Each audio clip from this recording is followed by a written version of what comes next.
जय हिंद दोस्तों, मेरा नाम है अनिरुद्ध और मैं आप सभी का वेलकम करता हूं इंडिया डिकोडेड पर। दोस्तों, अभी जो हम इस वीडियो में डिस्कस करने वाले हैं, this is really really historic. इतिहास में पहली बार हमें देखने को मिला है कि अब अमेरिकी डॉलर को सरपास कर लिया है गोल्ड ने as the largest global reserve asset. हम सभी जानते हैं कि आमतौर पे दुनिया की सबसे बड़ा जो ग्लोबल एसेट होता है वो अमेरिकी डॉलर माना जाता है, लेकिन अब the tables have turned because अब दोस्तों गोल्ड ने उस चीज को ओवरटेक कर लिया है। आप यहां पे देख सकते हैं, खबर आज से कुछ ही दिन पहले सामने आई है, gold overtakes US bonds as the largest foreign reserve asset. यहां पर भी देख पाएंगे इंडियन मीडिया ने भी इसको कवर किया है। आगे चल करके डिटेल में सभी चीजों को समझा जाएगा, लेकिन ये ग्राफ आप लोग यहीं पे देख लीजिए क्या देखने को मिला है।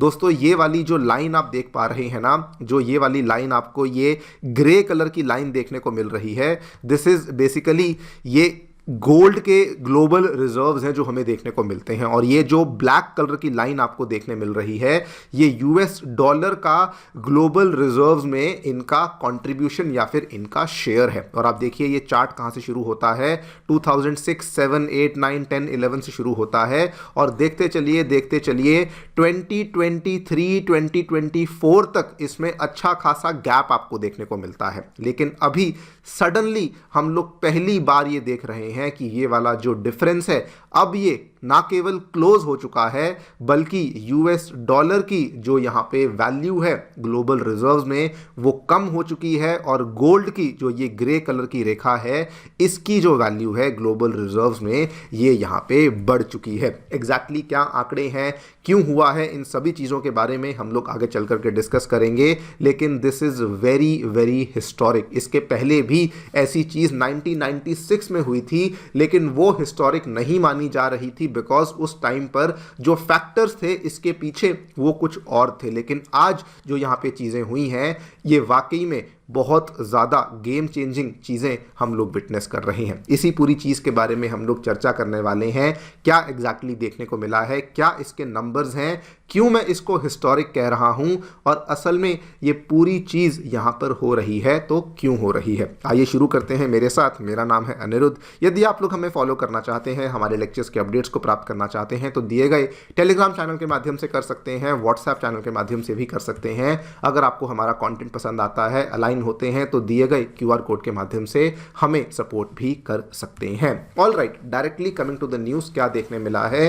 For the first time in 30 years, पिछली बार ऐसी चीज हमें 1996 में देखने को मिली थी, जो वैल्यू है of the gold held by foreign official entities, जिसमें कि दुनिया भर के सेंट्रल बैंक्स और दुनिया भर के ऑफिशियल इंस्टीट्यूशंस आते हैं अमेरिका के बाहर, उस पर्टिकुलर गोल्ड की वैल्यू ने ओवरटेक कर लिया है the total value of US treasury bonds, जो कि डॉलर में डिनोमिनेट होते हैं, held by the same entities. यानी कि गोल्ड की जो वैल्यू है उन कंट्रीज और सेंट्रल बैंकों के पास, that is now much more than the US dollar की जो उन कंट्रीज और ऑर्गेनाइजेशंस के पास हमें वैल्यू देखने को मिलती है। अगर मैं एग्जैक्ट आंकड़ों की यहाँ पे बात करूँ, गोल्ड के जो रिजर्व्स हैं ये $4 ट्रिलियन के पास पहुंच चुके हैं, और वहीं पे फॉरेन हेल्ड यूएस ट्रेजरीज के जो यहाँ पे आंकड़े हैं they are now around $3.9 trillion,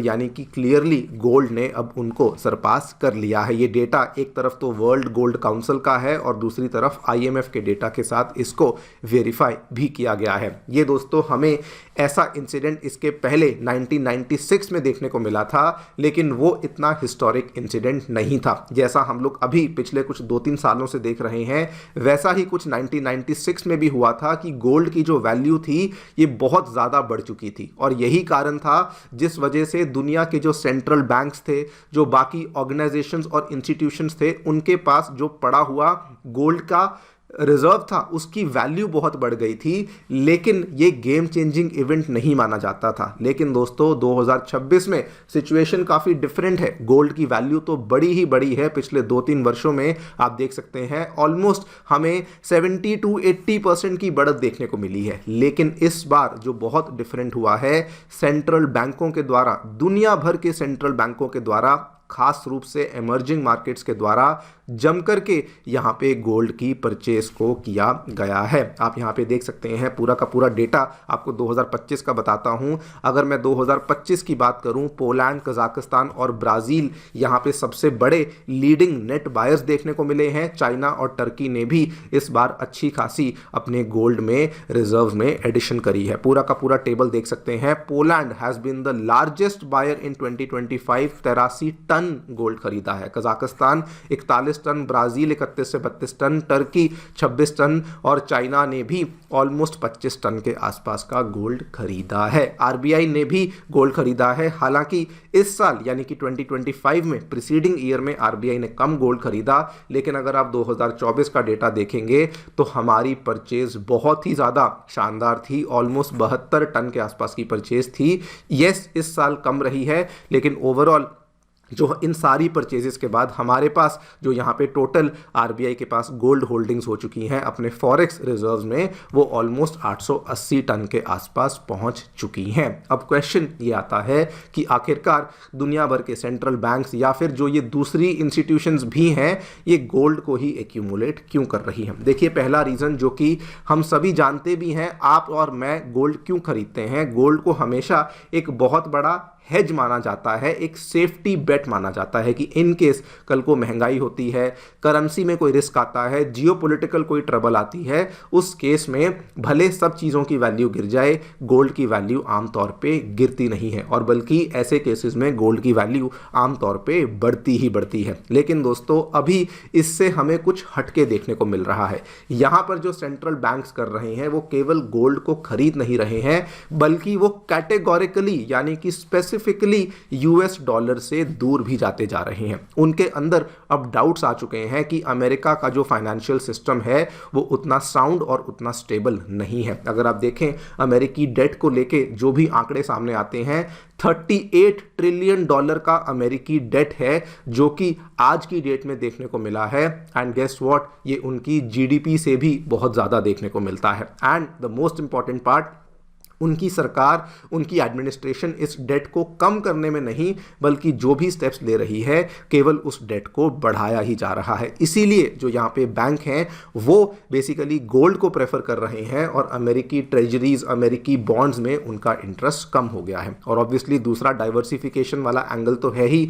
जो सेंट्रल बैंक्स हैं वो अपने अपने पोर्टफोलियोज को रीबैलेंस कर रहे हैं, यूएस एसेट से दूर भाग रहे हैं और ये भी मेक श्योर कर रहे हैं कि हमारे पास गोल्ड की होल्डिंग बेसिकली बढ़ सकें। बल्कि इसी चीज को लेकर आपने देखा भी होगा, दुनिया का सबसे बड़ा एसेट मैनेजर ब्लैक रॉक, जिसको हम जानते हैं ब्लैक रॉक के नाम से, उसने रिसेंटली 2.1 ट्रिलियन डॉलर की अपनी यूएस ट्रेजरीज को, जी हां ट्रिलियन, बिलियन नहीं, ट्रिलियन डॉलर की अपनी यहाँ पर यूएस ट्रेजरीज को सेल किया है। बिकॉज उनकी रिपोर्ट यहाँ पे क्लियर कट बताती है अब हम लोग न्यूट्रल नहीं रह सकते। और उन्होंने अपनी रिपोर्ट में कहा है कि जो पैसा हमारे पास यहाँ पर आ रहा है इसके माध्यम से हम लोग बेसिकली इमर्जिंग मार्केट्स में, गोल्ड में, एशिया की रियल एस्टेट में निवेश करने वाले हैं। और थर्ड रीज़न जिसकी वजह से ये सारा का सारा शिफ्ट हमें देखने को मिला है दोस्तों, even though US dollar as a currency अभी भी बहुत सारी कंट्रीज़ के फॉरेक्स रिजर्व्स में हमें देखने को मिलती है,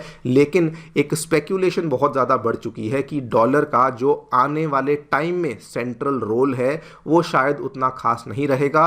वो शायद आगे चल कर के गोल्ड को अपना शेयर लूज़ कर सकती है या फिर किसी और करेंसी को भी अपना शेयर लूज़ कर सकती है। और इसीलिए उसको लेकर भी जो सेंट्रल बैंक्स के द्वारा ये वाले कदम यहाँ पे लिए जा रहे हैं। By the way, this is not the only thing which is happening जो कि यहाँ पे गोल्ड के कंटेक्स्ट में देखने को मिल रहा है। इवन ब्रिक्स कंट्रीज़ के द्वारा, specially led by China, India, Brazil, इन्होंने भी रिसेंट टाइम्स में 29 बिलियन डॉलर की अमेरिकी ट्रेजरीज़ को यहाँ पे डंप करना शुरू कर दिया है। और देखिए, ये ऐसा नहीं कि जस्ट अभी हुआ है, ये पिछले 5-6 महीने से हमें ऐसी गतिविधियाँ देखने को मिल रही हैं। ये लोग ऐसा क्यों कर रहे हैं ये भी आपको बता देता हूं।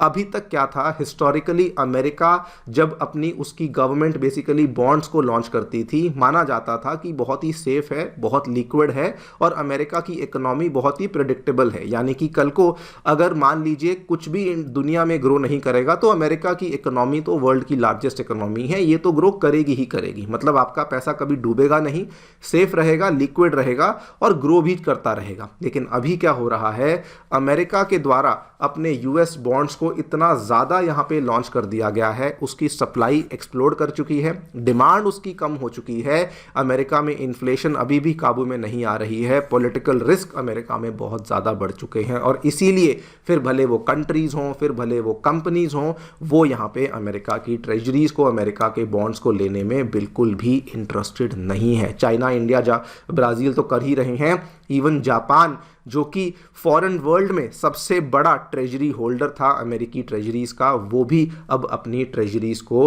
रिड्यूस करने की कोशिश कर रहा है। सेंट्रल बैंकों के द्वारा गोल्ड को खरीदा जा रहा है। इवन जो ये बड़े बड़े सोवरन फंड्स आते हैं मिडिल ईस्ट के, सऊदी के, यूएई के, कतर के, ये भी डॉलर को छोड़ते हुए अब यहाँ पर बेसिकली नॉन डॉलर फंड्स में, नॉन डॉलर एसेट्स में अपने आप को इन्वेस्ट कर रहे हैं। यहाँ तक कि यूरोप की भी बड़ी बड़ी कंट्रीज़ जो कि भारी रूप से इसमें निवेश करती थी, बेल्जियम, स्विट्ज़रलैंड जैसी कंट्रीज़, उन्होंने भी अपनी पोजीशंस को यहाँ पे ट्रिम करना शुरू कर दिया है। और अब जो मैं कहने वाला हूँ इसको ध्यान से सुनिए, यही एक बहुत बड़ा रीज़न है जो पिछले कुछ टाइम से हम देखते आ रहे हैं कि डोनाल्ड ट्रंप इतने अनप्रिडिक्टेबल हो गए हैं, जो मन में आ रहा है वो कर रहे हैं। उसका मेन रीज़न वही है कि वो डॉलर को प्रोटेक्ट करना चाहते हैं, डॉलर को गिरता हुआ नहीं देख सकते। और इसीलिए जो वेनेजुएला में किया वो भी, उसका मेन रीज़न भी यही था। इंडिया के पीछे पड़ा गया टैरिफ्स को लेकर, रशियन ऑयल की खरीद को लेकर, उसका मेन रीज़न भी वही था, बिकॉज आज की घड़ी में इंडिया रशिया का मैक्सिमम व्यापार नॉन डॉलर में होता है। ब्रिक्स के पीछे भी इसीलिए पड़ा गया बिकॉज ब्रिक्स की कंट्रीज़ ने आपस में अपना जो मैक्सिमम व्यापार है वो लोकल करेंसीज में करना शुरू कर दिया है। यही रीज़न है कि अब अमेरिका के जितने भी स्टेप्स आप देख रहे हैं वो सभी के सभी अनप्रेडिक्टेबल हो चुके हैं। देखते हैं आगे चलकर क्या होता है, लेकिन अभी जो हम लोग विटनेस कर रहे हैं ये वाकई में once in a lifetime वाला मूव है जो कि यहाँ पे गोल्ड के द्वारा शोकेस किया गया है। आप लोग जो भी सोचते हैं मुझे डेफिनेटली बताएं कमेंट सेक्शन में। मेरी तरफ से इतना ही। Thank you so much for listening. Stay tuned and stay safe.